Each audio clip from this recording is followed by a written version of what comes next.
The universe could end in ways so strange they read like horror plots, and scientists actually take these ideas seriously. You'll hear about a slow, freezing fade like a cup of coffee left on the porch until it's stone cold, a violent tear that rips space apart like stretching a rubber band until it snaps, a crushing collapse that squashes everything back to a point, and a bizarre quantum flip. Imagine a soap bubble of new physics popping and rewriting reality.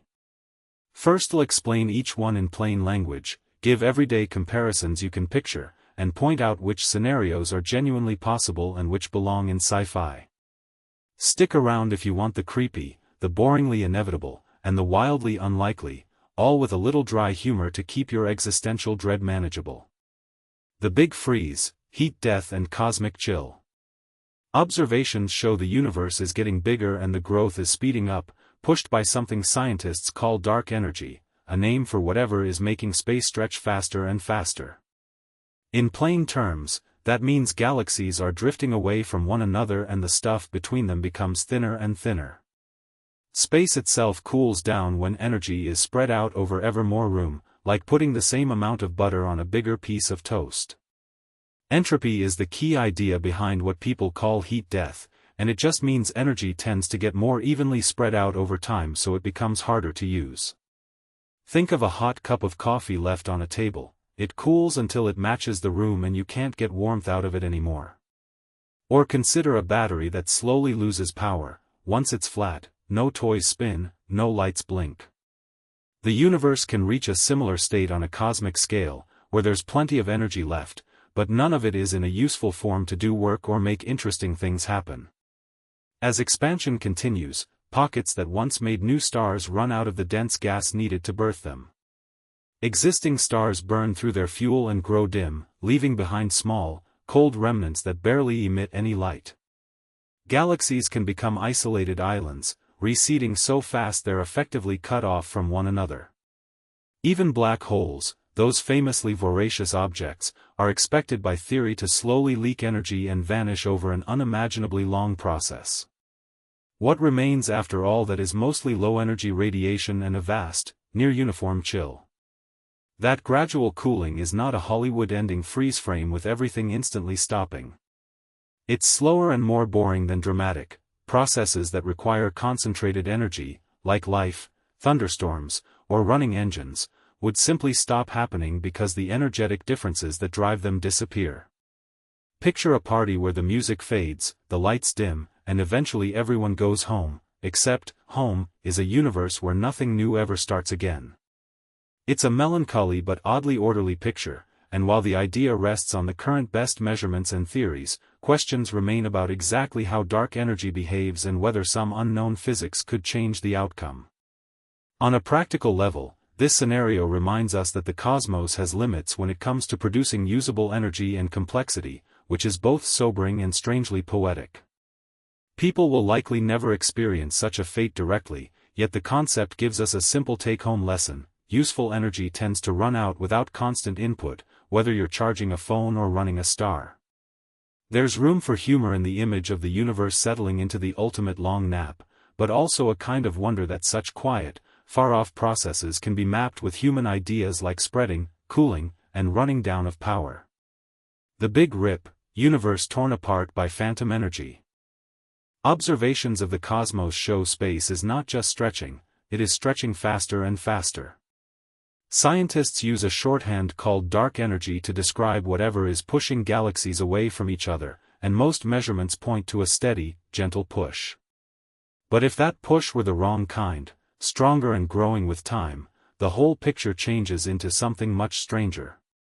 In the most extreme version, dark energy behaves like phantom energy, a form that gains strength as the universe expands. Think of it like an elastic band that somehow gets stronger the more you pull on it. Instead of easing off, the tension increases. Ordinary dark energy acts more like a spring that settles. Phantom energy is the prankster who keeps cranking the tension up and up. In physics terms, this corresponds to an unusual relationship between pressure and energy density, but the simple consequence is that the forces holding structures together are slowly overwhelmed. Small things would feel the effects last. First, Gravitationally bound groups like galaxy clusters would drift apart because the expanding space between them accelerates too fast for gravity to keep them together. Next, galaxies would get stretched and torn as stars lose the tight bonds that keep them orbiting a common center. Solar systems would follow, planets could be nudged out of stable orbits. Later on, the pole would challenge the electromagnetic forces that hold atoms and molecules together, until even atoms would be torn apart. Picture pulling apart a loaf of bread into crumbs, then pulling those crumbs until you've shredded the flour molecules. It's an absurd image, and oddly unsettling. Everyday analogies help make the idea less abstract. Imagine raisins in a rising loaf. Normally they move apart as the dough expands, but they remain intact. Phantom energy would be like a mechanical mixer that starts whipping the dough so violently that raisins split and the loaf disintegrates. Or think of stretching a rubber band slowly until it snaps. Unlike a snap, though, this process would speed up continuously, so the snap becomes inevitable and total. A little dark humor fits here. The universe would be the worst stretched toy ever sold. It's important to stress that this scenario is speculative.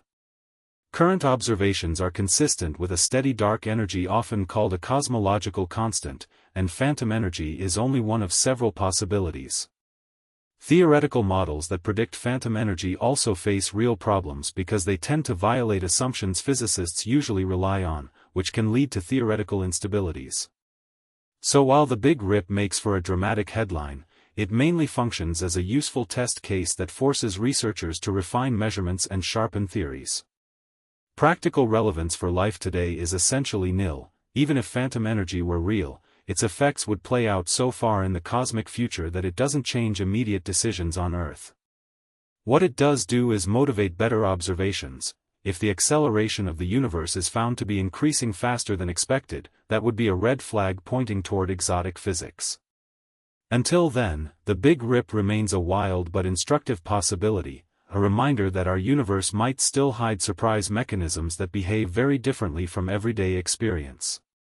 Vacuum metastability, the terrifying Big Slurp. The behavior of empty space is controlled by something called the Higgs field, a field that gives fundamental particles their mass. Measurements of that field hint that the vacuum might not be the absolute lowest energy state possible. In plain words, the vacuum could be sitting in a shallow valley when a deeper valley exists somewhere else. That subtle idea, known as metastability, means the vacuum looks stable to us but could, in principle, flip to a different state with very different rules for atoms and forces. A random quantum jump could create a tiny bubble of the lower energy vacuum. Think of the difference between boiling water and a bubble suddenly popping up on a calm pond. Once that bubble appears, theory says it would expand at nearly the speed of light. Short sentence. Anything inside the expanding bubble would find its basic constants changed: protons, atoms, and chemistry as we know it would not survive the change. It's like walking into a room and finding the laws of physics rearranged: chairs disappear, air turns into something else. Not pleasant. Current experimental data from particle physics give a mixed picture and leave this as a theoretical possibility rather than a prediction. There is real uncertainty because small changes in measured values, especially those tied to the Higgs and the top quark, can shift the mathematical verdict from safe to metastable. Scientists are careful and conservative. They point out that high-energy cosmic rays constantly slam into us and the Earth without triggering any apocalypse, which is a comforting fact. If simple collisions could flip the vacuum, the universe would likely have noticed by now. If a vacuum bubble did start, warning time would be 0. A flash traveling at light speed gives no advance notice. It would be over before you finished saying, "Well, this is awkward." On the bright side, the probability of such a transition affecting us within any human-relevant timeframe is extremely small according to current understanding. Researchers keep refining the inputs and models, because better measurements narrow the uncertainty. Meanwhile, you can get back to your mundane life, drink coffee, pay bills, laugh at bad puns, safe in the pragmatic knowledge that the cosmic Big Slurp, while a neat and unsettling idea, is not something to short-circuit your day-to-day choices. False vacuum bubble, a thin wall of obliteration. Space, according to modern physics, can sit in a state that looks empty but actually stores energy. This false state behaves like a ball resting in a shallow dip rather than in the deepest valley available. A small quantum jolt can let the ball pop through the hill into the true, lower energy valley. When that happens, a tiny region where the lower energy state has taken over can appear. That region is the bubble, and its edge, the thin wall, is where everything changes quickly. Think of supercooled water that suddenly forms ice crystals. A little sparkle starts somewhere and the solid phase grows outward. The same basic idea applies, but on a cosmic scale and with very different rules. The thin wall itself is a boundary only a hair's breadth thick in physics terms, but it carries enormous consequences. Inside the bubble, the basic constants and forces that make atoms, chemistry, and stars work can be different. A proton might not be stable anymore, or electromagnetic attraction could weaken. Ordinary matter would no longer hold together the way it does now. Picture gluing together a model airplane with super strong epoxy and then suddenly replacing the epoxy with something as weak as toothpaste. The whole model falls apart. The wall moves outward at roughly the fastest speed allowed by relativity. That means there is essentially no safe lag time to react if such a bubble crossed your neighborhood, no cosmic sirens, no warning lights. How these bubbles get started is a mix of quantum physics and probability. Tiny random fluctuations can, in principle, create the seed of the lower energy phase, and extremely energetic events could influence the chance, though mainstream science finds everyday activities and particle colliders far, far from capable of triggering anything dramatic. Researchers use mathematical models to estimate the likelihood of such transitions and compare them with what we can observe in the sky. Observations of the large-scale universe place limits on how unstable our vacuum could be. The fact that galaxies, stars, and life exist tells us that any transition is either very unlikely or constrained to have not happened in our past light cone. Stopping a bubble after it appears looks, with current understanding, impossible. Nothing known can push the wall back because the interior is energetically favored. Physics would be changing in a way that can't be undone, like patching a hole in a tire while it's inflating. Detecting the approach of a wall would be difficult too. By the time any signal arrived, the wall itself would be virtually on top of you. Scientists keep studying the math behind these ideas because even a remote possibility is worth understanding, and the thought experiments teach us a lot about how quantum fields work. It's oddly comforting that the universe hands us such strange and dramatic scenarios. Just don't expect a user manual or a hotline for cosmic thin wall problems. Proton decay, when matter dissolves. Protons are the tiny, positively charged parts at the heart of every atom, and they help make up everything you can touch, from your phone to the coffee mug beside it. Some ideas in physics suggest that those seemingly permanent little particles might not be eternal. Instead, they could very slowly transform into lighter particles and radiation, effectively disappearing from the familiar atoms they help form. That possibility would mean the basic building blocks of matter would, over inconceivably long stretches of time, change into other forms, leaving ordinary stuff different than it is now. Scientists look for this by watching enormous volumes of material for a single very rare event. Large detectors buried deep underground act like quiet, dim rooms where a tiny flash of light or a faint pulse of electrons would announce that a proton inside a nucleus has turned into other particles. These detectors are often filled with very pure water or other fluids and use ultrasensitive light sensors to catch anything unusual. No convincing signal has been seen so far, which tells us that if protons do change, they do so far less often than the tiny snapshots we can currently take. Think about a sugar cube dissolving in tea, but stretched to an extreme. The sugar cube losing shape is a short, visible process. Proton disappearance would be the opposite, incredibly slow and invisible on human timescales, yet the end result would be similar in concept. Something solid ceases to be the same. A wooden chair wouldn't wink out all at once. First the nuclei would break down, electrons and light would be released, and atoms as we know them would no longer hold together. Everyday examples help. A brick isn't held together by glue, but by stable atomic nuclei. If those nuclei slowly change, the brick would eventually lose mass and structure, like a sandcastle erased grain by an extremely patient tide. The practical upshot for life and technology is that there is no urgent threat. For now, materials, cells, and planets behave as if protons are permanent. That stability is also a clue, a useful constraint in physics, because if experiments keep finding nothing, certain theoretical models predicting rapid or common transformations must be wrong or need adjusting. In short, the universe has been stubbornly keeping its protons intact for as long as we can probe, which is good news for furniture, bad news for writers craving a quick cosmic twist, and fascinating news for anyone who likes the idea that even the smallest pieces of reality are still up for scientific debate. Black hole evaporation, the long fade via Hawking radiation.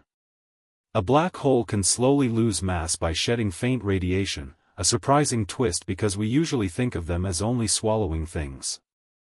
Quantum rules near the edge of a black hole allow pairs of tiny particles to briefly appear out of nothing and then disappear again. If one of the pair falls in while the other escapes, the escaping one looks like real radiation being emitted. This process steals a tiny bit of energy from the black hole, which, in the bookkeeping of physics, means its mass goes down. Think of it like finding a leak in your wallet. A cent at a time vanishes until there's less money left, but the leak is so slow that you might not notice for a very long time. The radiation behaves like heat, smaller black holes give off more of it and act hotter, while large ones are incredibly cold by comparison. Picture a campfire ember and a full bonfire.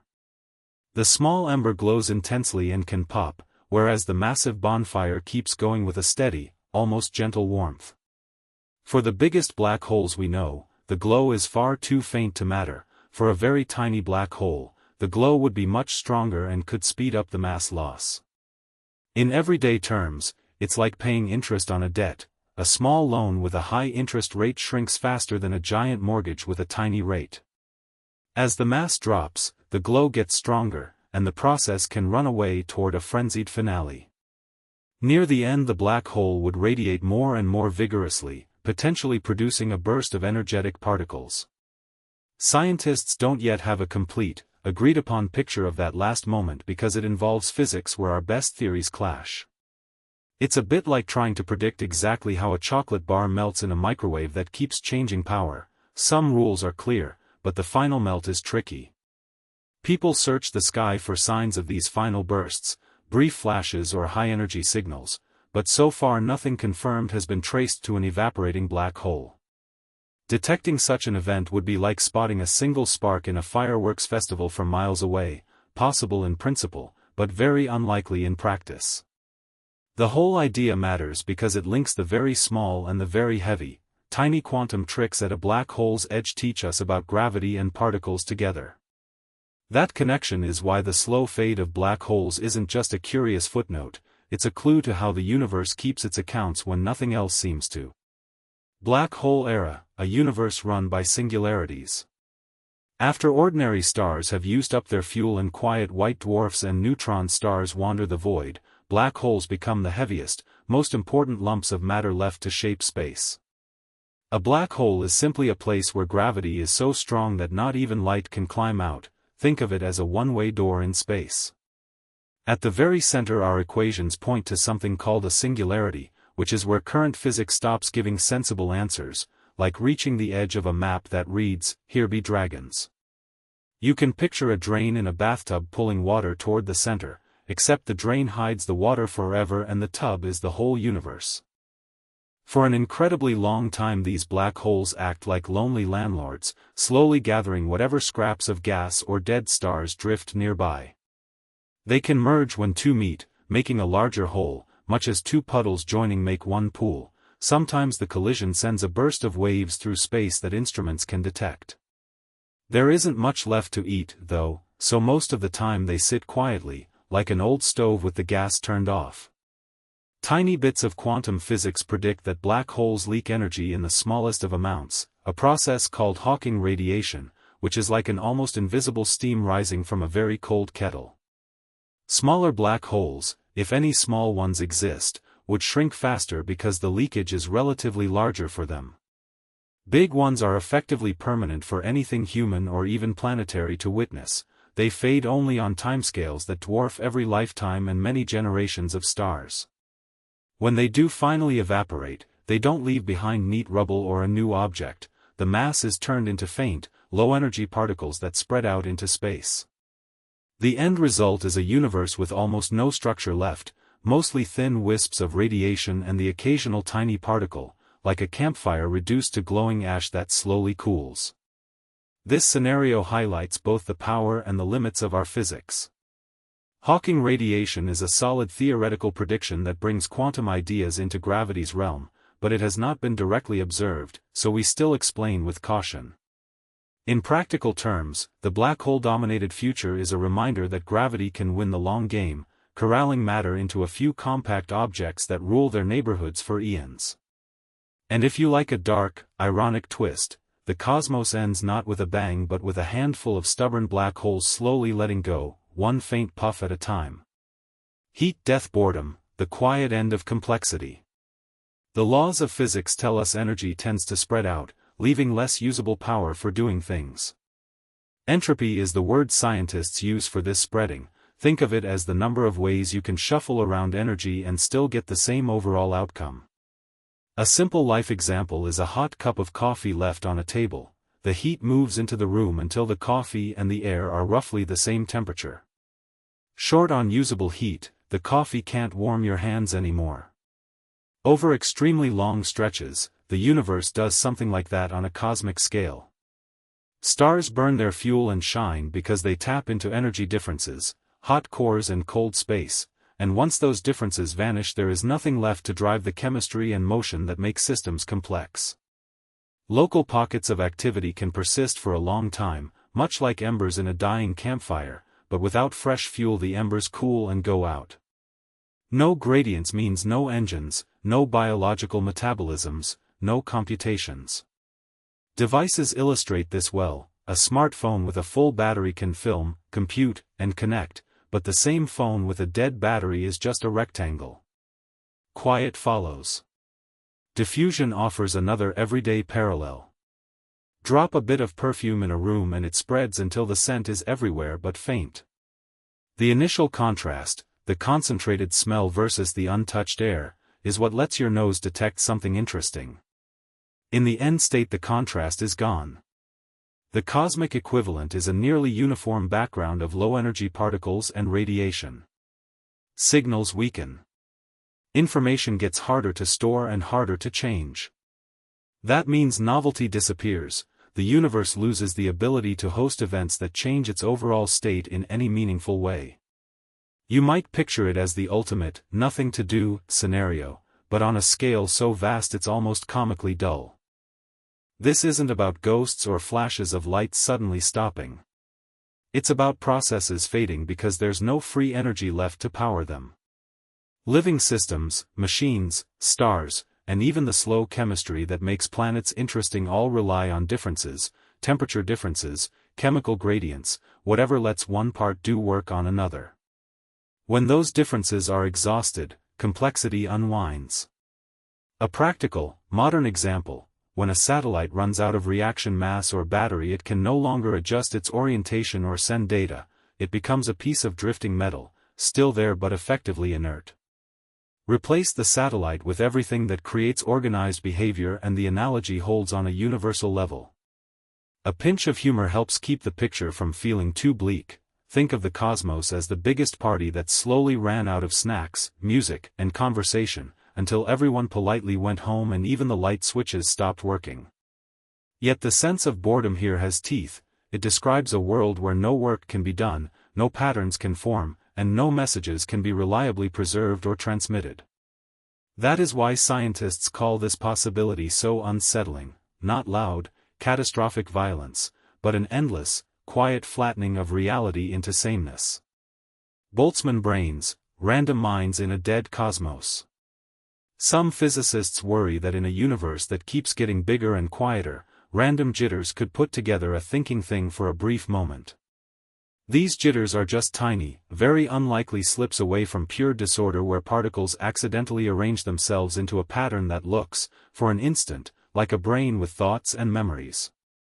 It would not be made by biology or a long chain of cause and effect, but by chance alone, like a snowdrift shaped into a sculpture by a gust of wind.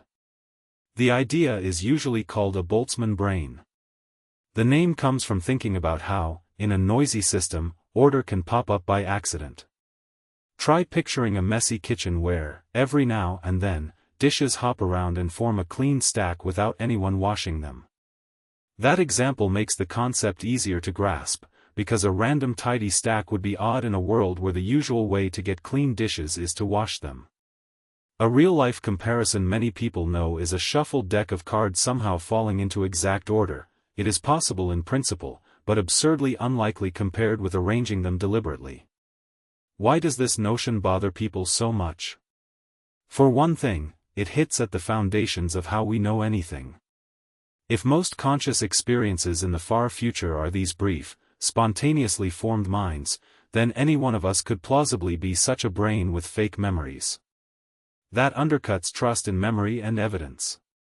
You might remember graduating from college, but in this picture your diploma could be as imaginary as a dream. That thought makes the ordinary act of checking your notes feel oddly fragile. It's a philosophical headache dressed up in cosmological clothes. Scientists take the problem seriously because it becomes a test of cosmological ideas. Theories that predict a universe where random brains vastly outnumber normal observers are usually considered suspect. Think of it like a recipe.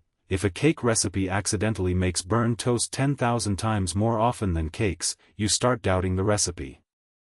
So researchers prefer models of the universe that make regular, history-shaped observers, people who evolve in stable conditions, far more common than fleeting, random ones. The technical work involves tricky ideas about how to count possibilities without letting infinities ruin the comparison, but the plain point is simple. A good theory should not say we are more likely to be a one-off fluke than the product of ordinary cause and effect. This idea has funny and practical sides too. On the humorous end, it means you can joke about your morning grogginess being the result of a cosmic hiccup rather than poor sleep.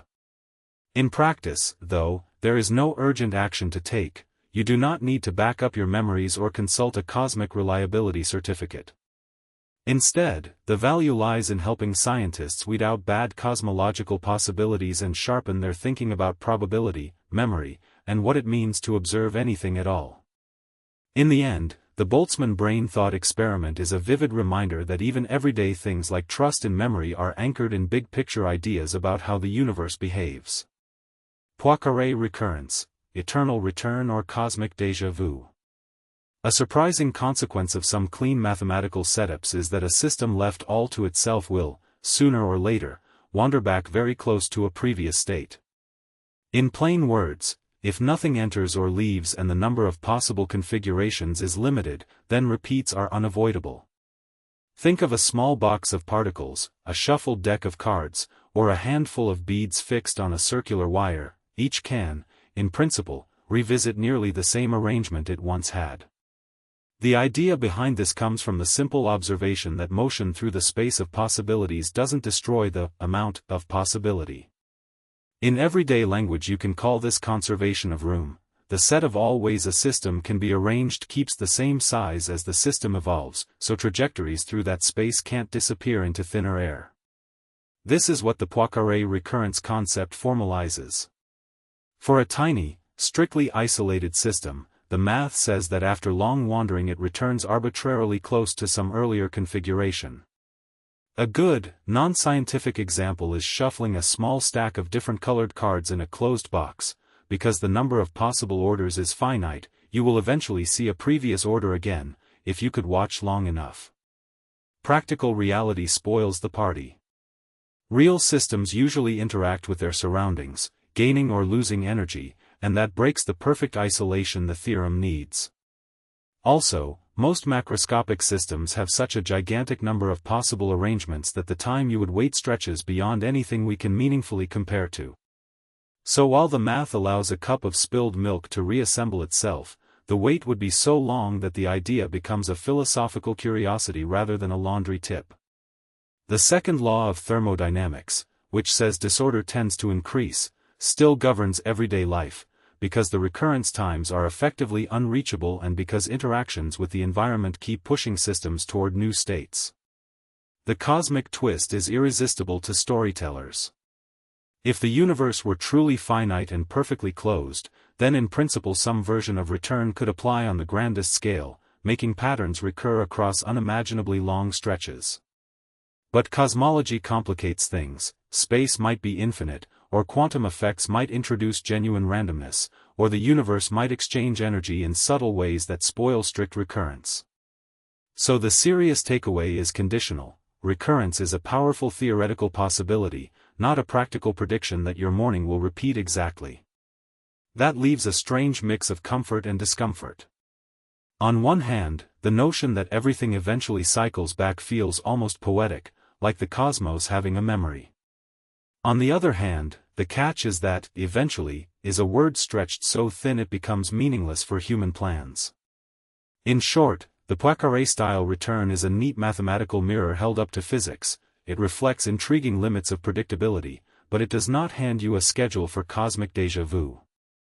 Quantum tunneling catastrophe, spontaneous cosmic overhaul. Some physicists worry that the vacuum, the empty space between stars and galaxies, might be only pretending to be stable, and that a tiny region could spontaneously shift into a lower energy state. This is not the kind of new year, new me makeover anyone wants, because the new state would follow different rules of physics. Think of it as the universe flipping to a new operating system that is incompatible with all your apps. When that flip occurs, it would start as a tiny bubble, and the bubble would grow outward at nearly the speed of light. Inside that bubble, the strengths of forces and the masses of particles could change, so atoms and molecules as we know them might not hold together. It's a bit like someone suddenly rewriting the rules of chemistry. Your breakfast cereal would no longer be made of the same stuff, and the mug you picked up would not obey the same rules for solid objects. Not a pleasant morning. The mechanism that makes this possible is quantum tunneling, a genuinely weird but well-tested quantum effect. Particles behave like waves, and sometimes they appear on the other side of an energy barrier without ever having gone over it, as if they had ghosted straight through a wall. Everyday technology uses this. The sun depends on tunneling to fuse atoms at temperatures that would otherwise be too low, and devices like the scanning tunneling microscope and some tiny electronics exploit the same effect to function. So the principle is real, even if the stakes in this cosmic case are extreme.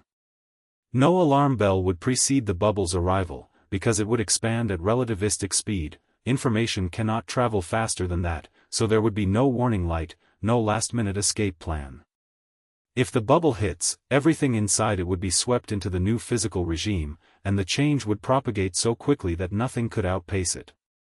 Imagine a rule change so fast and total that even light itself can't deliver a memo in time.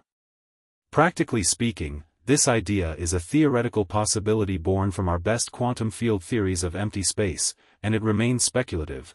We don't have any experimental sign that such a catastrophe is imminent.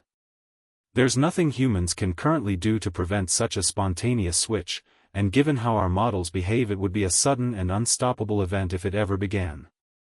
On the bright side, it's not the sort of disaster you can buy a DIY kit for, and most researchers treat it like a remote, fascinating, and somewhat unsettling consequence of the strange quantum world. Cosmic string or brain collision, a multiverse smackdown. Some physics ideas picture our cosmos as a thin slice or sheet sitting inside a bigger, stranger space, and sometimes those sheets can rub or crash into one another. In plain terms, brain is just a surface, like a soap film or a sheet of paper, but in these theories it can carry an entire universe worth of stuff. Think of 2 pages of a notebook sliding into each other. On a cosmic scale, a collision between such sheets could shake up everything inside them. Other proposals talk about cosmic strings, not the spaghetti kind you find in the sink, but ultra-narrow defects that would stretch across huge distances, more like hairline cracks in a windowpane that never stop. These would be lines where the fabric of space is twisted or stressed, created when the universe changed its state early on, according to some models.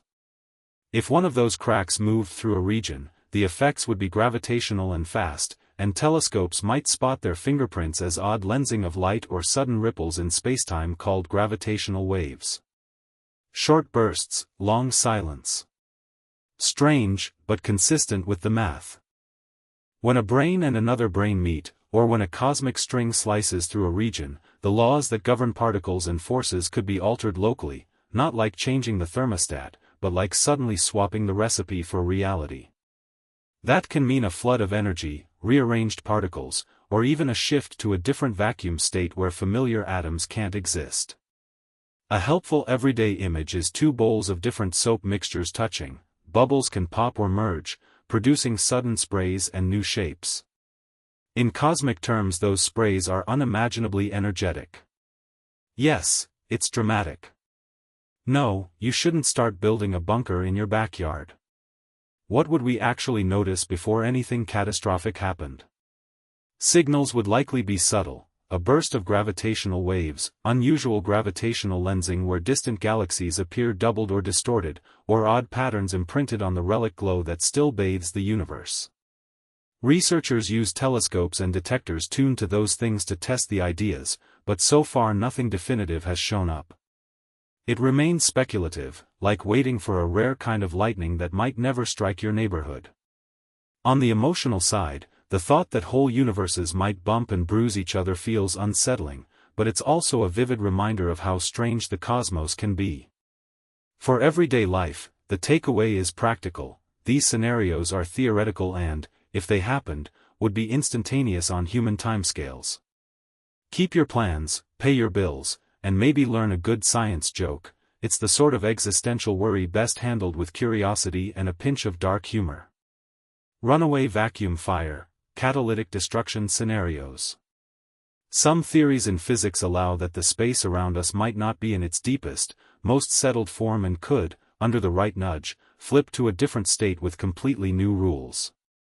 Think of the universe as a smooth tablecloth stretched across a table. A small tug in one corner can send a ripple that pulls the whole thing off.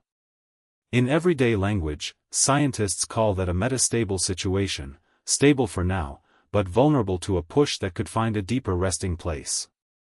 A helpful household example is a glass balanced near an edge. It sits fine until one small bump sends it falling and shattering.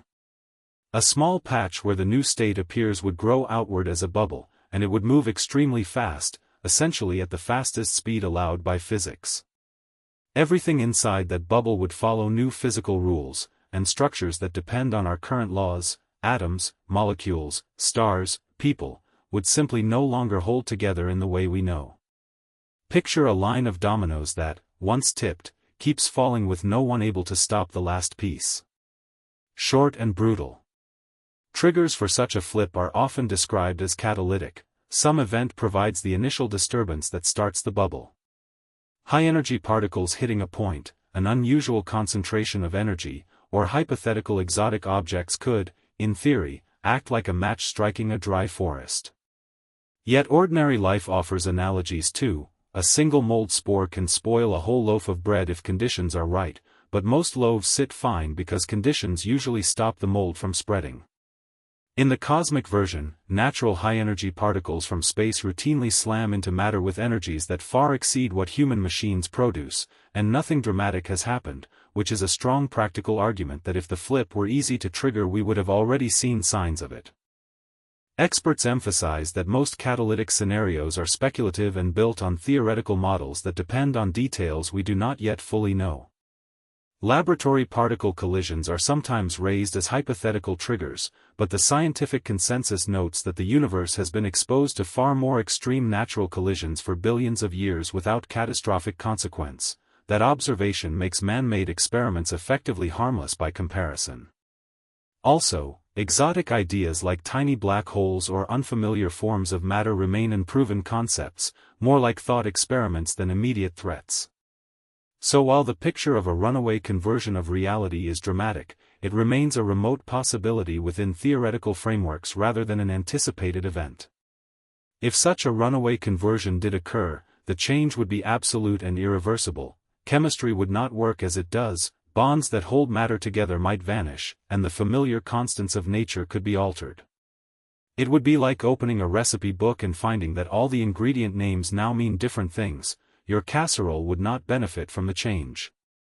Practical preparation for such an event is impossible, because by the time you notice anything, there would be no time left to act. The reasonable takeaway is to support careful scientific inquiry into these models, to improve our understanding, and to remember that the same universe that allows such thought experiments also keeps our morning coffee warm. Strangelet conversion, matter turned to strange quark soup. Some theories suggest a tiny speck of exotic material could, in principle, change ordinary atoms into more of itself. At the heart of this idea are the particles inside protons and neutrons, called quarks, and one imagined variety is nicknamed strange because it behaves differently from the usual pair found in everyday matter. In normal atoms, protons and neutrons are built from two kinds of quarks. Add the strange kind and the mix might make a denser, more tightly bound lump that prefers to swallow ordinary nuclei and turn them into the same denser stuff. Think of it like swapping plain flour for magical self-binding flour in a batter. Once some of the mixture turns over, the rest could follow. The proposed chain reaction works by contact. A tiny piece of this exotic matter touching a nucleus could spark a rearrangement of the particles inside that nucleus, making it more like the exotic piece. That converted nucleus would then be able to touch its neighbors and keep the process going. An everyday example is mold on bread. A tiny spore lands on a slice, changes the local surface, and then spreads outward, changing more and more of the bread. Another is rust. One rusted spot on iron can spread under the right conditions until the whole surface looks reddish and flaky.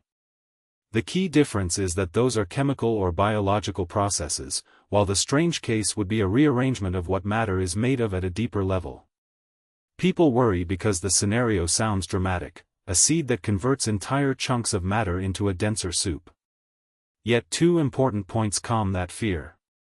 First, the behavior depends on whether such exotic lumps are actually stable when they are small. Many proposed versions fall apart if they are tiny, like how a soap bubble pops as soon as you poke it, only big bubbles hold together. Second, the universe is full of natural high-energy events, cosmic rays, exploding stars, colliding stellar remnants, that routinely slam particles into matter at enormous energies. If small, stable pieces of this exotic matter were easy to make and dangerous, we would expect to see signs of conversion already. The lack of obvious, widespread conversion is a practical observational check that makes the scenario less likely. Scientists testing these ideas use careful reasoning, not panic. Laboratory experiments have smashed atomic nuclei together to study extreme states of matter, which gives clues about whether exotic lumps could form and survive. The results so far show how temperamental such states are. They tend to last only for tiny fractions of a second under controlled conditions. Picture trying to keep an ice sculpture intact under a heat lamp for longer than a blink, very challenging. That fragility means that even if a strange ingredient mix appears in a controlled experiment, it may simply fall apart before it can touch ordinary matter and spread. Still, the notion sticks in the public imagination because it combines a clear, simple story, a contagious, better-binding form of matter, with deep unknowns about fundamental physics. The good news is that the combination of theory, laboratory work, and the natural checks provided by the universe itself makes the dramatic end-of-world version far more of a theoretical curiosity than a realistic threat. In short, it's an intriguing idea to discuss over coffee, preferably without dropping any mysterious specks onto your muffin. Change in physical constants. Laws of nature betray us. Physical constants are the fixed numbers that set how the universe behaves, the speed of light that caps how fast information travels, the strength of the electromagnetic interaction that holds atoms together, and the pull of gravity that keeps planets on their tracks. Think of them as the recipe quantities in the cookbook of reality: too much salt, and the soup is ruined. They are not laws you can tweak mid-cooking, they are the ingredients. Without them, the way atoms form, how light moves, and how big things fall would all be different. A small shift in one of those recipe numbers could ripple into big, concrete changes. For example, chemistry depends on how tightly electrons cling to nuclei. Change that, And water might not behave like water anymore. It could stop dissolving things the way it does, or it might boil or freeze at strange conditions. That means everyday acts such as boiling pasta or frying an egg could fail spectacularly, eggs that never solidify or toast that refuses to brown. Short sentence for effect. Stars are another everyday scale example played out on a cosmic stage. Their light and heat come from a balance between gravity pulling inward and nuclear reactions pushing outward. Tweak the balance and stars could either fizzle without fusing fuel properly or collapse too readily, so the night sky we rely on for navigation and poetry might go silent. Technology also depends on these constants being steady. Electronic devices run because materials have predictable electrical properties based on electromagnetic interactions. Semiconductors, transistors, and lasers would not behave as they do if those values drifted. The global positioning system and many communications technologies depend on the constancy of the speed at which signals travel and on precise clocks. Scientists keep exceptionally accurate clocks, atomic clocks, that measure time using the frequency of specific atomic transitions. Those clocks are used both in everyday tools and as laboratories to test whether constants change. Astronomers, on the other hand, study light from faraway objects and compare spectral lines, those atomic fingerprints, to the same fingerprints measured in the lab. No convincing evidence has been found that these constants are sliding around, and the experiments place strict limits on how much change could be hiding. Still, the notion that the universe's rulebook might rearrange itself is unnerving on a human scale. Engineers design bridges and airplanes assuming material properties won't surprise them mid-flight. Farmers plant seeds expecting plants to grow under the same chemistry and physics as before. A universe where constants drift would erase that predictability and make planning feel like arguing with a fickle landlord. On the brighter side, current observation suggests stability, so your coffee maker will probably behave tomorrow as it did today. And if the cosmos ever decides to betray the recipe, at least we can say it finally gave us a dramatic plot twist, albeit one that would be a very bad day for toast. Dark energy runaway, accelerated doom beyond the Big Rip. Astronomers have measured that the universe is not only expanding but doing so faster over time, and that speed-up is attributed to something we call dark energy, a subtle, everywhere present push that acts like a tiny pressure against gravity. Think of it as an invisible wind that gently blows galaxies apart instead of pulling them together. A helpful image is raisins in rising dough, where the dough's growth separates the raisins. Evidence for this comes from how distant exploding stars and the motion of galaxies appear to behave, telling us the expansion rate is increasing rather than slowing down. One unsettling possibility is that this push could itself grow stronger as the cosmos expands, a runaway behavior sometimes described in plain terms as dark energy getting more aggressive over time. If that happened, the expansion wouldn't just make space between galaxies bigger, it would accelerate so much that structures on all scales would be pulled apart. First galaxy clusters would drift out of reach, then individual galaxies would smear, then star systems would lose their binding, and ultimately even planets and atoms could be torn by the stretching.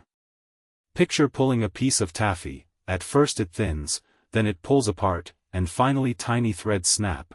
The universe, in this scenario, becomes a cosmic taffy stretch that never stops. The mechanics behind this idea are speculative but rooted in real physics. There are models where dark energy acts like a constant pressure, steady, boring, and likely harmless, and others where its strength changes. Scientists test these models by comparing observations, how bright distant supernovae appear, how galaxies cluster, and the large-scale patterns of radiation left from the early universe. Current measurements are consistent with a steady form of dark energy, but they don't completely rule out a slowly strengthening version.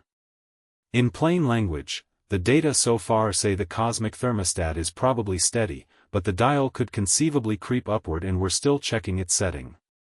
From a human perspective, there's comfort in how extreme and slow the runaway story is. If such a fate were real, it would play out on scales vastly longer than human lifetimes, so no immediate panic at breakfast. Still, the image is hard to shake, a universe where the familiar clumps of matter dissolve into a thin, lonely expanse. Everyday comparisons help make it tangible. stretching pizza cheese until it snaps, or watching a sandcastle crumble under waves, but on a cosmic scale those small dynamics become eerily absolute. A little humor helps too. If the universe really did turn into endless, ever-stretching taffy, at least there'd be no traffic jams anymore. Scientists keep improving measurements and refining theory because whether dark energy stays calm or runs away is one of the clearest clues to deep physics. Either outcome would teach us something profound about the fabric of reality. Entropy of information, the fate of records and memory. Information recorded anywhere, on paper, on magnetic tape, in a hard drive, or inside a human brain, slowly becomes less reliable because the things that store it change over time. Cells in a photograph fade when sunlight hits them, magnetic patterns on an old cassette tape weaken, and tiny electrical charges that represent data on a flash drive leak away. Simple fact, nothing made of ordinary matter stays perfect forever. The underlying idea is that patterns get scrambled as random influences accumulate, and that makes original messages harder to recover. Say you hand copy a family recipe and each person misreads one word. After a few copies the dish could end up tasting very different. That everyday copying error is the same basic problem, played out on materials and in minds. A little joke helps. It's the universe's version of the telephone game, except the universe never apologizes when it mangles the punchline. Different storage methods have their own failure modes.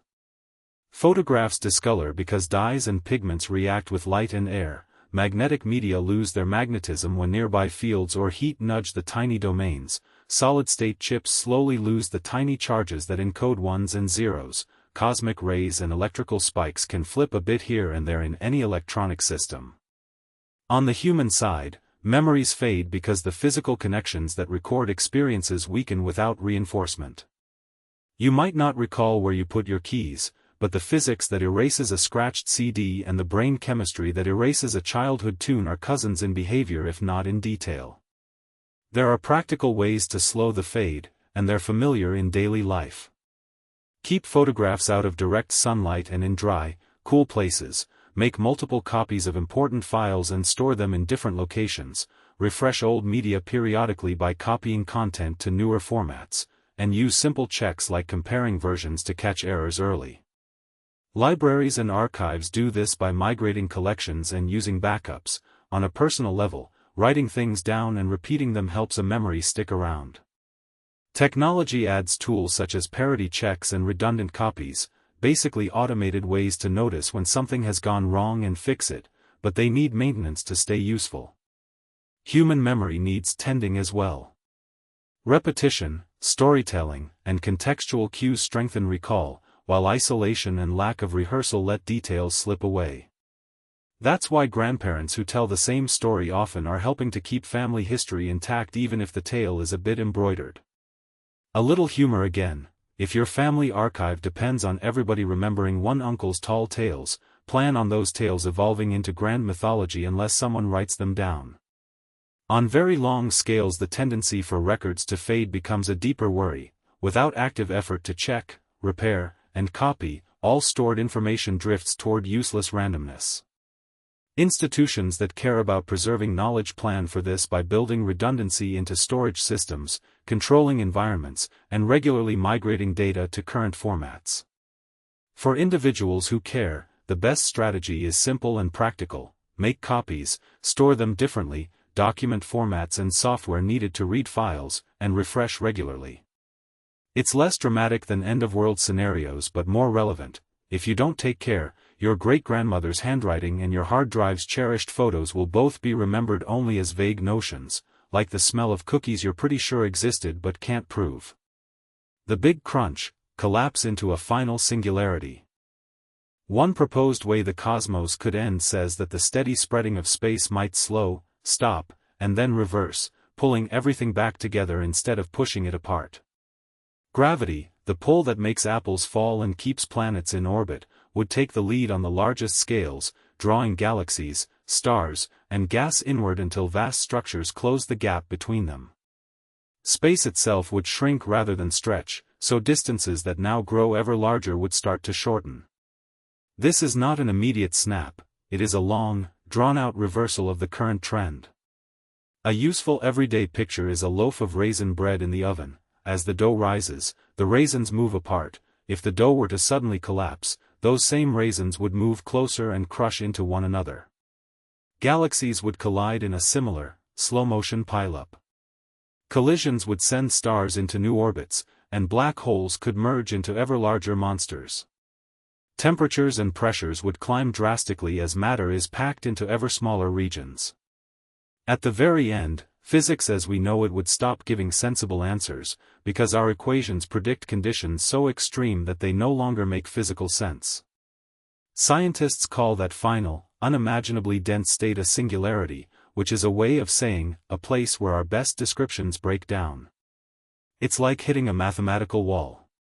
At that point atoms wouldn't remain intact, and the clear distinction between space and time becomes blurred in the theories we currently use. The notion that everything compresses to one location can sound dramatic, and it is, but it also highlights why cosmologists keep pushing to combine the rules of the very small, quantum ideas, with the rules of the very large, gravity, so we can make better sense of such a finale. The Big Crunch acts as a pressure test for physics. Pressing at the extremes often reveals the seams.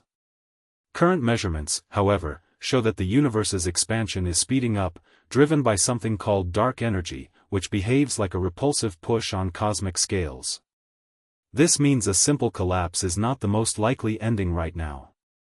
Still, the Big Crunch remains a valuable theoretical possibility because if dark energy changed its behavior in the future, a reversal could become plausible.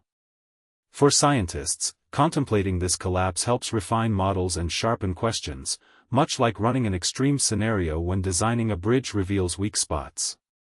It's grim theater for the cosmos, with plenty of math and a little dark humor, comforting perhaps only in that this particular cosmic catastrophe doesn't demand adjustments to anyone's immediate travel plans. Big bounce, rebirth or repetition after catastrophe. Some scientists think the universe might not have begun in a single, ultimate bang but instead could be part of a cycle that expands, slows, then contracts and bounces back into a new expansion. That idea replaces a harsh, infinitely dense starting point with a gentler, turnaround, where collapse gets followed by rebound. In everyday terms, picture a ball that falls, squashes a bit on the ground, and then flies back up. The universe, in this picture, squash and rebounds on a cosmic scale. It's a tidy mental picture and a little amusing, since the universe would be the ultimate comeback kid.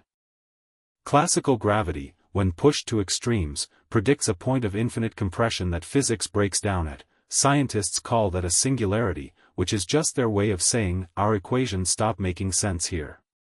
But when you bring in quantum ideas, the rules that govern the very small, strange effects can act like a pressure that prevents total collapse. One line of thought treats space as built from tiny chunks so that it cannot be squeezed into a mathematical point. Those finite chunks can push back and create a bounce instead of a catastrophe. Think of a compressed spring that, at some point, simply unloads and shoots back instead of collapsing forever. The comparison isn't exact, but it helps show how new physics can change the endgame. Researchers look for signs that such a bounce actually happened, because hypotheses need tests.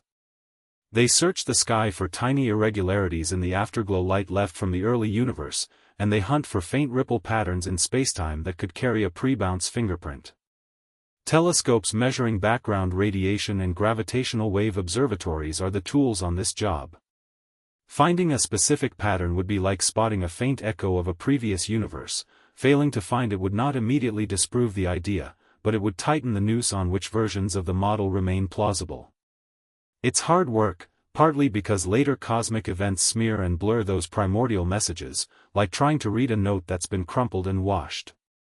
The consequences of a true bounce go beyond physics and drift into philosophy. Would each cycle be a fresh start, with physical laws and conditions reset, or would something carry over, nudging the next universe toward familiar rules?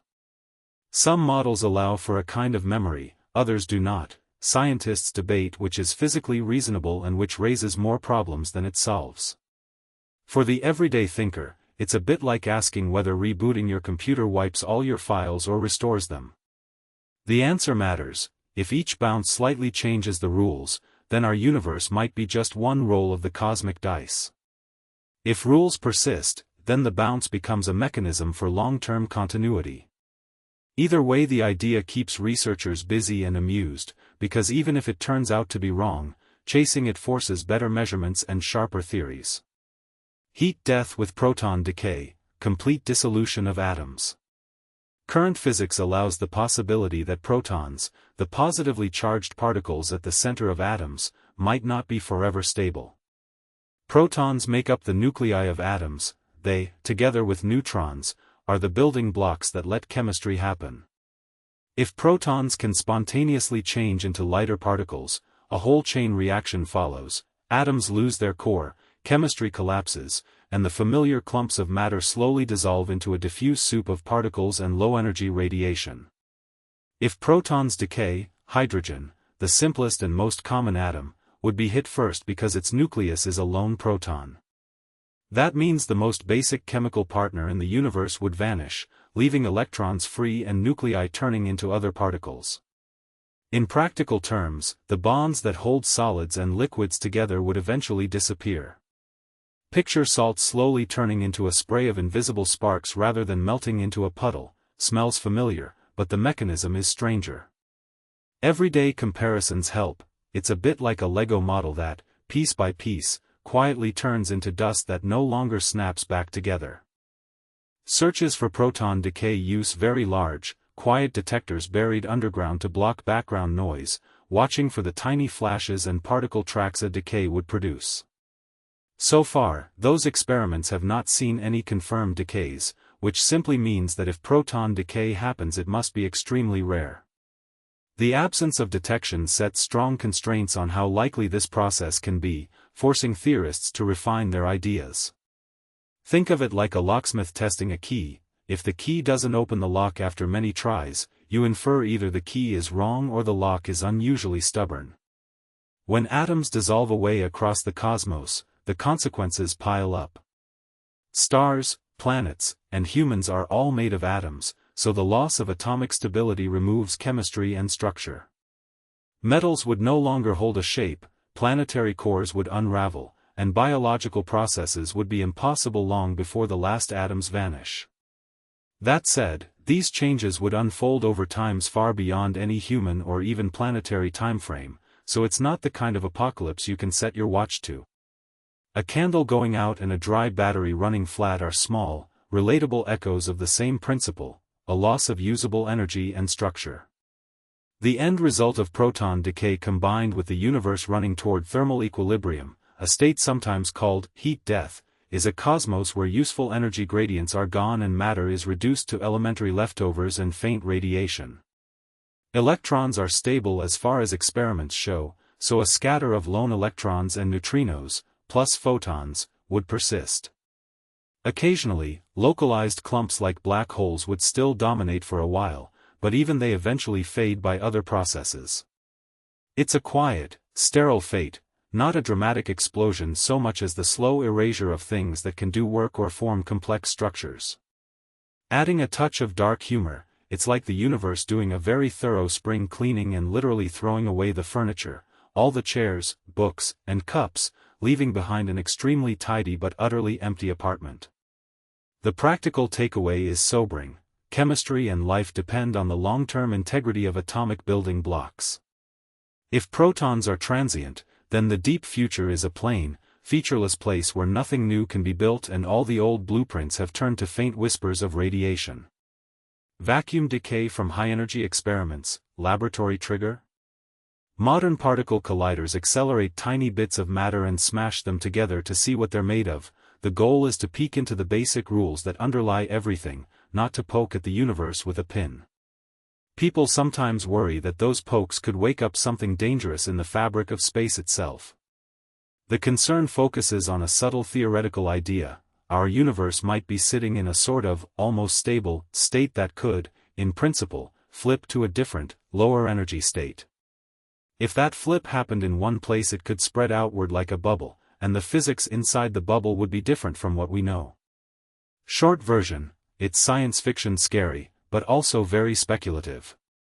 A useful everyday comparison is supercooled water. Pure water can stay liquid below its normal freezing point until a tiny disturbance or a speck of dust makes it crystallize instantly. One moment you have clear water, the next it snaps into ice and can even shoot out frosty shapes. That sudden change is an example of a metastable state giving way to a more stable one when a trigger appears.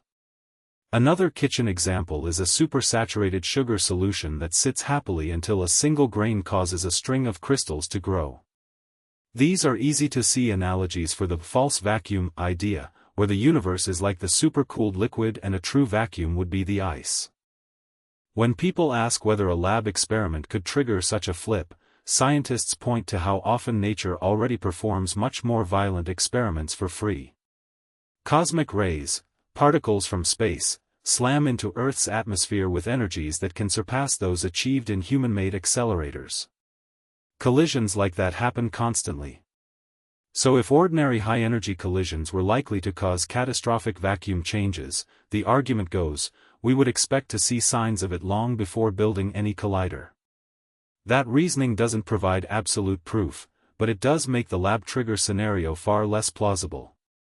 In addition, researchers study the numbers that feed these models, such as certain particle properties, to see whether the math leans toward stability or not. The picture is nuanced and subject to measurement uncertainty. Safety is still taken seriously and not hand-waved. Laboratories run detailed risk assessments and external reviews for experiments. Committees of physicists evaluate hypothetical risks, checking assumptions and comparing them with what is observed in nature. Practical safeguards are mostly procedural: peer review, transparent calculations, and communication with the broader scientific community. There is no secret button that could be pushed to test a dangerous outcome. Experiments are incremental and reversible in the sense that they don't alter the cosmos permanently in uncontrolled ways. The way a vacuum decay bubble would behave makes it a strange kind of threat. It would expand at nearly the speed of light, so there would be no practical warning and no chance to react. That's unsettling to picture, but also precisely why physicists emphasize how unlikely the triggering condition is. Humor helps here. It's not the sort of catastrophe you could stop with duct tape and a spreadsheet. In everyday life we deal with metastable situations all the time: stressed bridges, simmering pots, promises to reply to emails, and most of them are manageable. The theoretical vacuum decay scenario is an extreme extrapolation rooted in our current best equations, and those equations still carry uncertainty. Finally, the scientific approach is iterative. Measurements improve, and models get refined, which sharpens our understanding of whether the universe's state is truly secure or precariously poised. Meanwhile, the practical takeaway for non-specialists is simple: high-energy experiments are designed with caution, peer-reviewed for risks, and occur against the backdrop of a cosmos that has already run far more energetic tests than any laboratory on Earth. So while the idea of the vacuum flipping is a striking thought experiment and good fuel for spooky stories, it remains remote in the realm of theoretical possibilities rather than an imminent laboratory danger. Collapse of extra dimensions: geometry unravels reality. Some theories picture space as having extra tiny directions tucked away like the folds of a pocket handkerchief, and those hidden directions set rules for how particles and forces behave. Physicists describe these hidden directions with simple ideas. Think of them as tiny loops or shapes that are far too small for current instruments to see. The exact size and shape of those loops can change what particles weigh and how strongly forces pull, so geometry is not just math here, it is the word that decides how the universe plays its game. If those little loops were to shrink or change shape suddenly, the rules of physics could change with them. In everyday terms, it's like tightening the strings on a guitar. The sound changes because the tension and length of the strings set the notes. In the cosmic case, the notes are particle masses and force strengths. A small shift in geometry could make an electron behave differently, or make atoms no longer stick together the way they used to. Short sentence. That possibility is why researchers talk about the geometry of extra dimensions as something more fragile than it might first sound. The mechanism people discuss is not mystical, it's a type of instability in the fields that control the shape, often called moduli by physicists, but simply think of them as shape settings. These settings sit in valleys of energy, and sometimes quantum effects can nudge a setting out of one valley and into another. Picture a marble in a shallow bowl next to a deeper bowl. A gentle push, or a random quantum jostle, might send it rolling into the deeper one, and the marble arriving in a new place means the underlying geometry has changed. This is the same principle behind ideas of vacuum change, except here the vacuum includes the configuration of extra dimensions. When such a shift happens in one region, it does not have to stay local. The new geometry would form a patch, and that patch could expand outward like a rapidly growing soap bubble. The boundary of that bubble would be where the old rules meet the new, and physics as we know it could be altered as the boundary passes. That sounds dramatic because it would be, the propagation would be extremely fast, near the ultimate speed limit set by the universe. One moment your physics works a certain way, the next it doesn't. Ouch. Short line, and slightly gruesome. People sometimes ask whether there is evidence for this kind of thing. Current experiments have not found signs that extra dimensions are changing nearby, and the patterns of light from distant atoms seem consistent with constant staying the same over cosmological distances. Astronomers and laboratory physicists actively test whether fundamental numbers, like how strongly electrons interact with light, vary with time or place. So far, those tests give us comfort, although they can't rule out all possibilities. The extra directions could be so small or so well tucked away that our instruments are effectively blind to a changing shape until, if ever, it's too late. Why should anyone care beyond curiosity? Because the geometry sets the menu for what particles can exist and how chemistry works. If the menu changes, complex structures like stars, planets, and life depend on a specific balance and could be affected.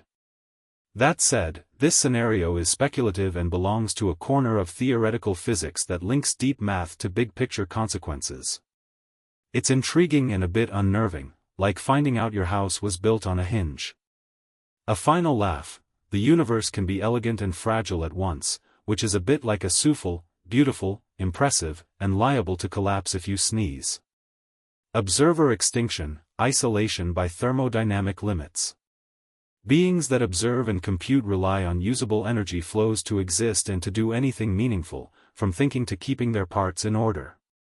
In everyday life, this is the same reason a laptop dies when the battery runs out, or why a hot cup of coffee eventually becomes lukewarm. Work gets done only when there are differences in temperature or energy that can be tapped. If those differences disappear and everything reaches the same bland temperature, there is nothing left to drive engines, chemical reactions, or neural activity. That state is called thermal equilibrium in simple terms, and it means no one can pull any useful work out of the surroundings anymore.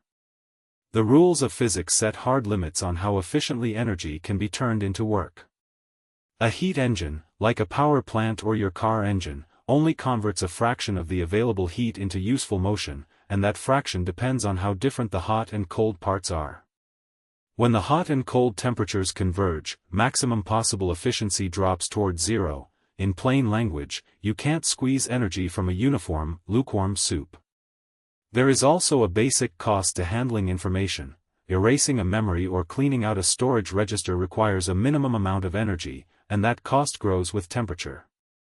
So even keeping memories or running computations has a price tag that cannot be avoided.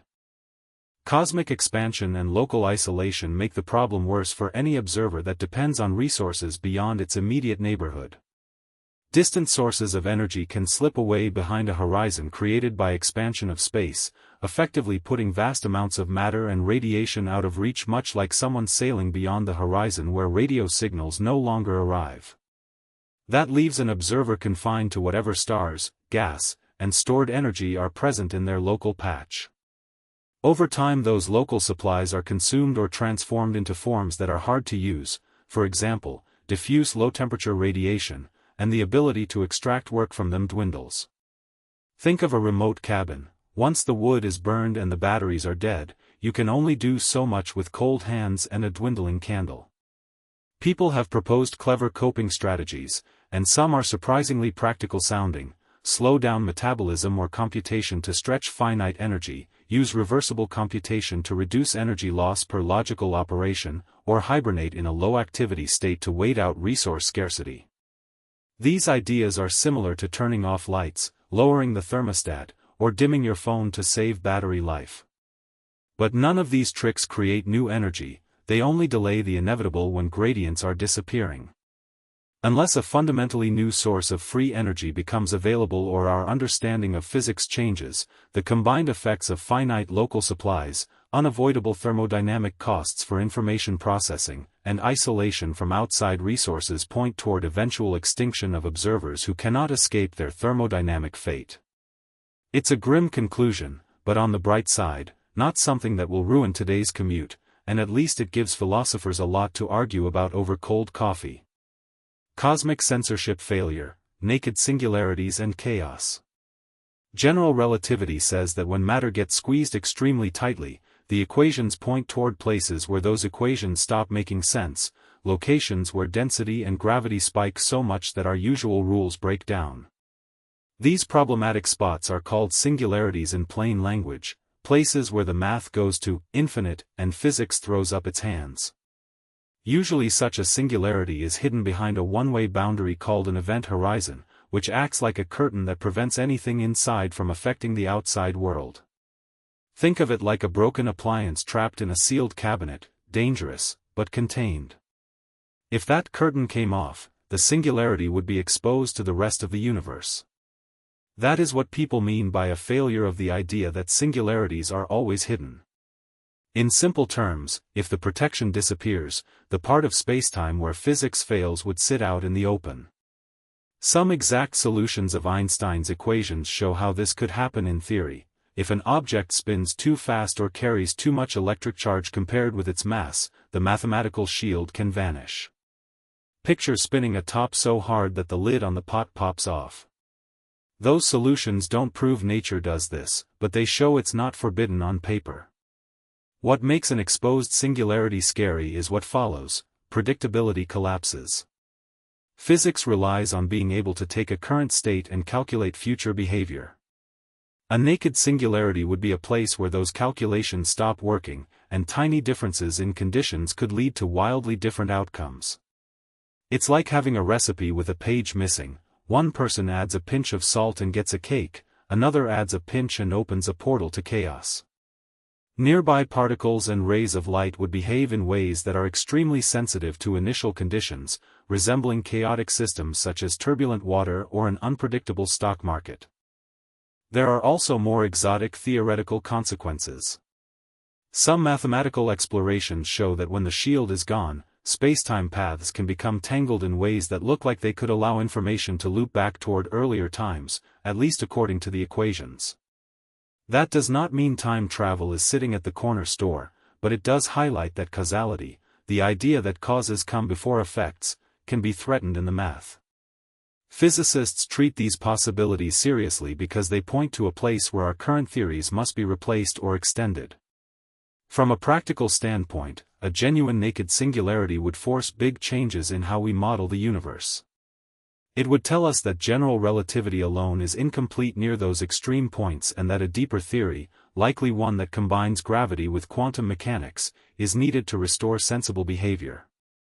Researchers use computer simulations of collapsing stars and other extreme setups to test whether horizons always form in realistic conditions. Observers also look for strange signatures, odd gravitational lensing or sudden bursts of high-energy particles, that might hint at something unusual, but so far no convincing evidence of an exposed singularity has appeared. The whole idea is unnerving but also a little thrilling. It's like finding a bug in the universe's operating system. If a naked singularity were discovered, it wouldn't just be a headline, it would be an invitation to rebuild parts of physics. And while the notion of the cosmos throwing a tantrum is unsettling, scientists are oddly reassured by the challenge. It means there's still a puzzle left to solve, and puzzles are better than boring certainties. Thermodynamic isolation, regions cut off forever. Parts of the cosmos can end up completely cut off from one another, so that no light, heat, or matter ever passes between them again. This happens when space itself stretches so fast that something leaving one region never catches up to another, think of standing on a shoreline while the sea steadily pulls the boats away until they are forever out of sight. The driver of that stretching is a kind of mysterious push that makes the universe expand faster over time. In everyday words, it's like an invisible wind that blows things apart even when they try to stay together. When two regions are separated in this way, they become thermodynamically isolated, meaning they can no longer share energy. In plain terms, nothing flows in or out anymore, no light, no heat, no fresh material. A useful household example is a vacuum flask. Put hot coffee inside, seal it, and the heat stays trapped. It slowly evens out inside but cannot escape quickly. Replace the coffee with an entire patch of galaxies and replace the flask with expanding space, and you get the same basic idea on a cosmic scale. The trapped patch will age on its own timetable, unable to borrow energy or information from beyond its walls. Black holes provide a sharper, more extreme version of the same theme. Cross a certain invisible boundary near a black hole and there's no going back. Nothing you send out, no light, no message, can come through. That boundary acts like a one-way door. A neighborhood example would be a gated cul-de-sac with a gate that only closes outward. You can go in, but once the gate swings shut you cannot go back out, and you cannot ask your neighbors for sugar. The practical result is isolation of processes. Whatever heat and matter are inside evolve by themselves, and the outside universe can no longer affect them. For observers stuck inside an isolated region, the consequences are practical and sobering. Starlight from faraway galaxies fades away and the once busy sky becomes a few familiar points and then dimmer still. This is similar to living in a town where supply trucks stop arriving and the shelves slowly empty. Without fresh sources of energy there are only slow internal changes left. Things wind down rather than being refreshed. A bit of dark humor fits here. It's cosmic social distancing that lasts forever, and there is no RSVP. Scientists worry about thermodynamic isolation because it ends the exchange that powers change and life as we know it. If no new energy comes in, machines stop, chemistry slows, and the ability to do work, whether powering a light bulb or running a star, dwindles. Think of cutting the power to a whole region. Lights go out, refrigerators warm up, and eventually even the tiny engines of life sputter. In the universe's case the cut is absolute. When space or gravity draws the line, it is one that cannot be crossed, and that permanence is what makes the idea so quietly unsettling. Runaway black hole mergers, a swarm that devours the cosmos. Some crowded corners of the universe bring black holes into repeated close encounters, so that one collision follows another like dominoes. In tight star clusters or the center of a galaxy, stars and their dead remnants are packed so closely that when two black holes meet and merge, the new, bigger black hole can stay in the same neighborhood and soon merge again. This is what people mean by a runaway process. Growth feeds more growth, much like a snowball rolling downhill gathering more and more snow. It's not science fiction language. Gravitational wave detectors have heard many black hole mergers, and some of the masses we've measured are heavier than what simple star deaths would predict, hinting that repeated mergers really can happen. Dense clusters act like cosmic dance floors where partners keep changing, and the music never stops. A useful everyday picture is a crowded subway car. Bump once and you might tap someone else, and bump them and the chain of jostling continues. In space, the bumping is gravity pulling two black holes into orbit until they collide and fuse into a single, heavier object. That new black hole has a stronger pull, so it's more likely to capture a new companion. Over time this hierarchical piling up can create black holes far larger than those formed directly from single dying stars. Sometimes the merged black hole gets a gravitational kick and is hurled out of the cluster. Picture firing a firework that pushes you backward. Merged black holes can recoil because the ripples they send out in space don't always balance perfectly. If the kick is strong, the growing black hole can be ejected and stop its feeding frenzy, which is one way nature checks the runaway. But if the kick isn't enough to escape, the black hole stays and keeps gobbling up neighbors and gas, slowly clearing its local environment. That clearing can sterilize a stellar neighborhood, reducing the number of new stars that form, so it's not only big and scary, it alters how regions of galaxies evolve. Observations give concrete clues without needing wild guesses. Instruments that sense gravitational waves, the tiny ripples in space caused by massive objects crashing together, have found many merger events, some involving surprisingly heavy participants, implying previous mergers. In practical terms, think of it like seeing a car with layers of fresh paint. You conclude it's been repainted more than once. The disturbing endgame is a compact swarm of ever larger black holes that can merge into an intermediate or very large black hole, consuming nearby stars and gas. Not exactly apocalypse level in the short term, but on cosmic scales it can reshape entire neighborhoods of the universe, and that, for those who like stability, is a bit unsettling. Thermal equilibrium and the end of work, no free energy left. Energy always moves from where it's concentrated to where it's spread out, and that simple fact is the heart of why work eventually stops.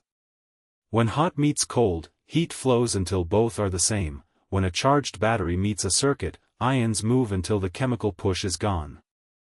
Work, turning energy into motion, light, or organized change, depends on differences, and if everything ends up evened out, there is nothing left to push.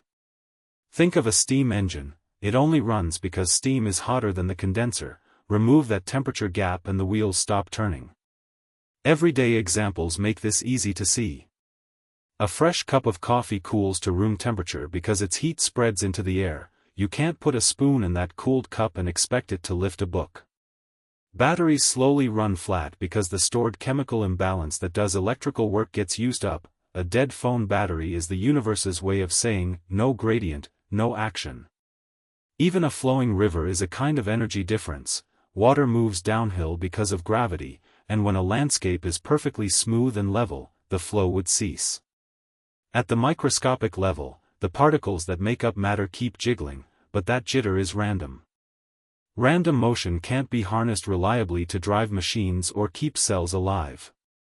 Small random fluctuations sometimes let tiny bits of order appear briefly, like bubbles forming in a glass of soda, but those don't add up to a steady source of usable energy. So, while atoms still wiggle, engines and life need organized flows, not chaotic shaking, and those organized flows require a mismatch that would no longer exist. Living systems are particularly dependent on these differences. Our bodies use chemical and electrical imbalances across cell membranes to make the molecule that powers muscles and brains. Solar energy arrives because the sun is hotter than Earth. Plants convert that flow into sugars. Remove the mismatches and metabolism would halt, devices would stop, and factories would sit idle. Picture trying to run a factory where every conveyor belt is perfectly balanced and nothing ever moves, amusing as a thought experiment, but grim for actual activity. There's a dry sort of humor in the idea that the universe could become a giant, perfectly mixed living room where everything is the same temperature, nothing runs, and even the batteries are politely dead.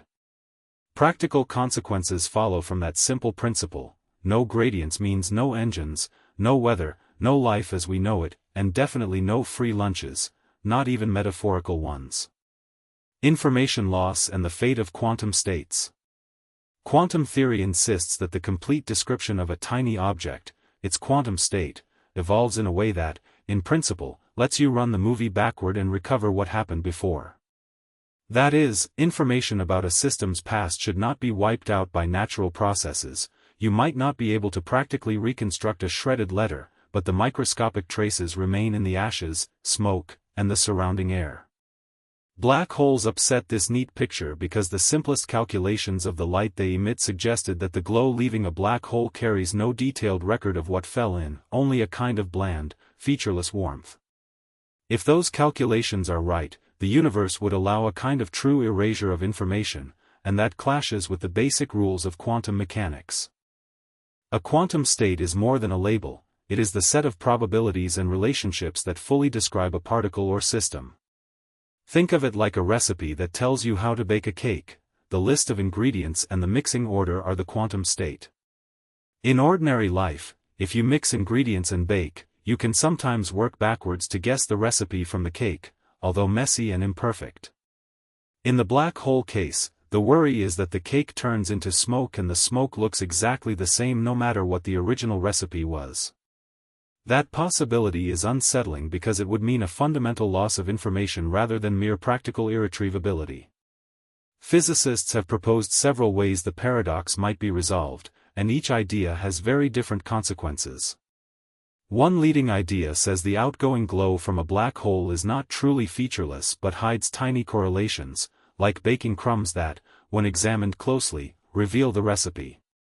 Another idea posits that the boundary of the black hole itself stores the information, so the surface acts like a cosmic sticky note holding the receipt. This connects to broader ideas about surfaces encoding bulk data. A third possibility is that something dramatic happens at the edge of a black hole that changes how quantum rules apply, which would be like finding out that sometimes the oven does not obey its user manual. Each option changes our understanding of predictability and what a complete physical theory must do. There are also more playful, less comfortable resolutions. Some researchers have suggested long-lived leftovers, called remnants, might hoard information like an old attic full of boxes nobody wants to move.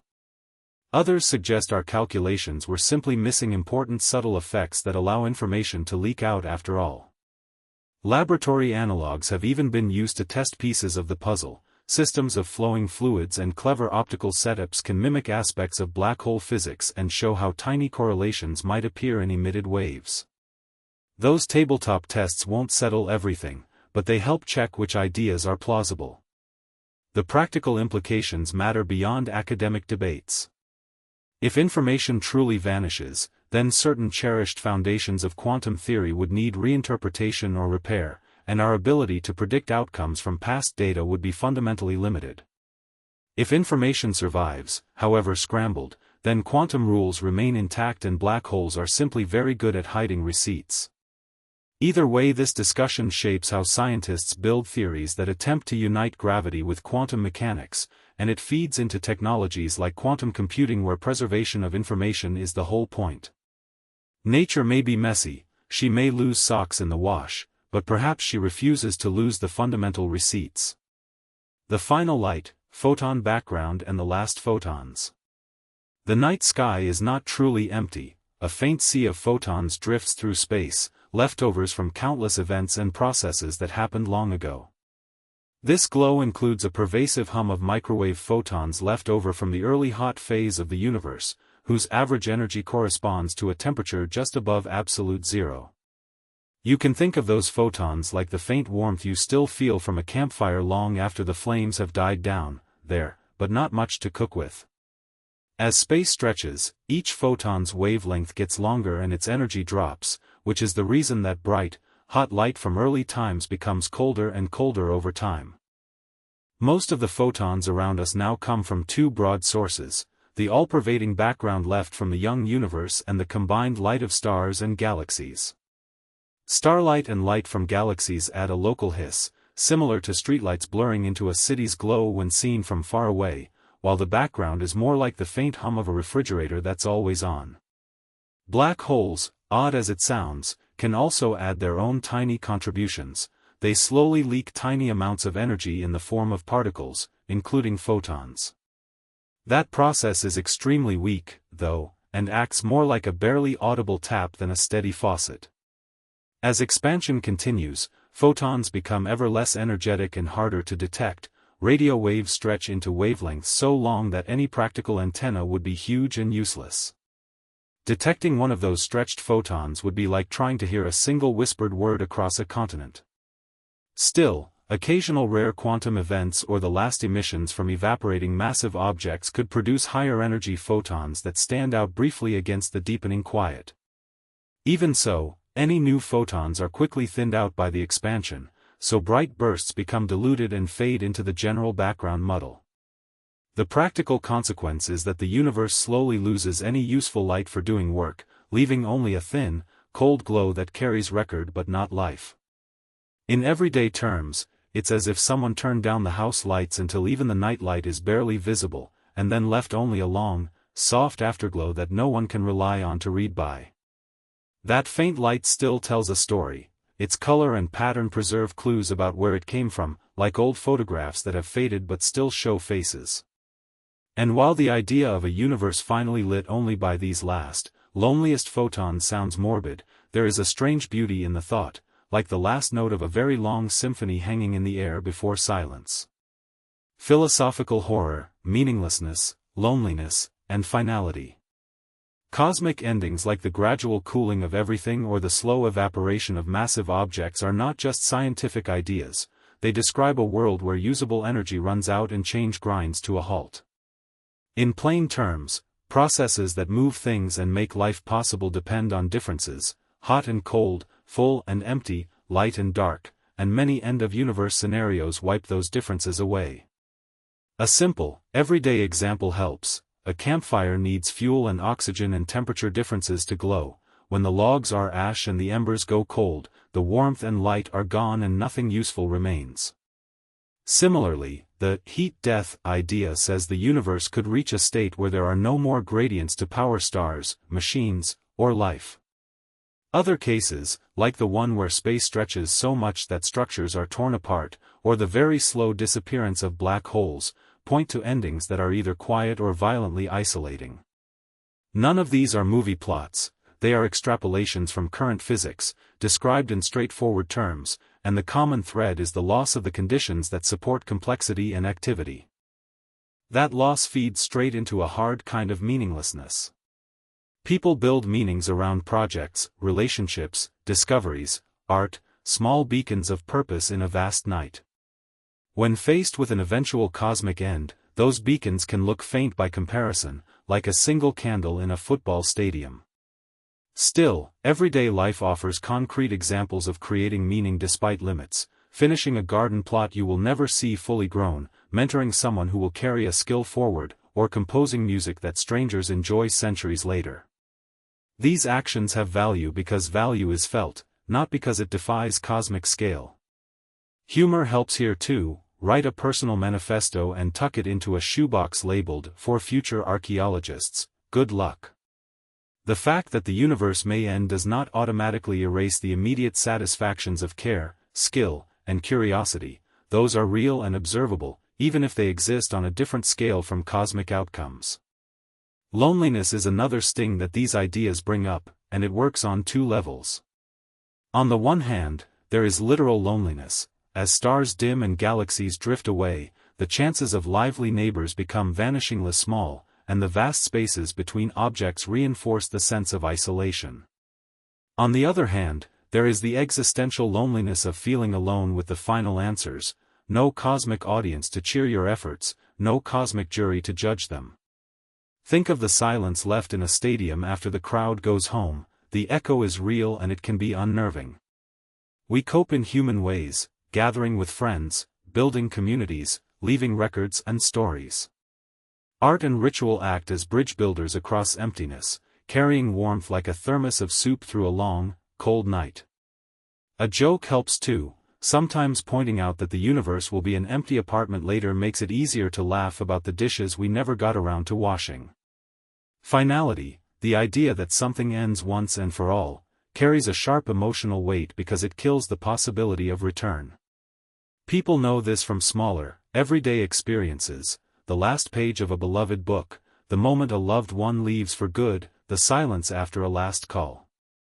Each of those endings has a particular sting because closure is absolute. In cosmic terms the stakes feel larger but the psychology is familiar: grief, resignation, and sometimes a fierce urge to leave a trace. Practical responses are also familiar. Humans plan, conserve memories, and create legacies. Build a photo album, teach a skill, write silly stories for future finders. Actions like these are small, steady resistances to the nihilistic impulse. They do not change the physics, but they do change the lived world of people here and now. Confronting these kinds of thoughts can be bleak, but there are firm, practical ways to respond that don't require cosmic denial. Focus on what you can affect, the people around you, the habits you form, the local ecosystems you help, because those are the realms where effort produces visible, meaningful change. Share meals, record stories, make music, and let humor puncture the gloom now and then. A well-timed ridiculous anecdote is as effective as a philosophical argument. Ultimately, accepting the scale and possibilities of cosmic endings can sharpen appreciation for the present moment rather than erase it. The universe may hand us a very long or very quiet future, but it doesn't remove the taste of good coffee, the warmth of a shared joke, or the small satisfactions that make life feel worth living. We've walked through the creepiest ways the universe might end, the heat death where everything cools down and life's energy slowly leaks away, like a full coffee cup left on the counter until it's cold and useless, the big rip where space stretches faster and faster until galaxies, planets, and even atoms are pulled apart. Picture taffy being stretched until it snaps, the big crunch where expansion reverses and everything collapses back together. Imagine blowing up a balloon and then letting it all suck back in, and the strange idea of vacuum decay, like a hidden bad recipe suddenly spreading through the whole kitchen and changing the rules of how everything works in an instant. Each idea feels wild, but they're just different ways to describe how change and balance can fail on the largest scales. If that made your head spin, you're not alone. These are the exact thoughts that keep curious people up at night. But no need to start packing a space suitcase. These scenarios are far, far beyond human timescales. Think of them as thought experiments that stretch our imagination, like sci-fi for scientists. If you enjoyed the ride, like the video, subscribe, and tell me in the comments which ending creeped you out the most. Would you pick taffy tearing or the slow, cold coffee fate? Next up we'll take a no-math deep dive into vacuum decay and what real evidence scientists look for, plus some surprisingly hopeful ideas about how life might persist. Thanks for watching, see you in the next cosmic scare, and maybe bring snacks.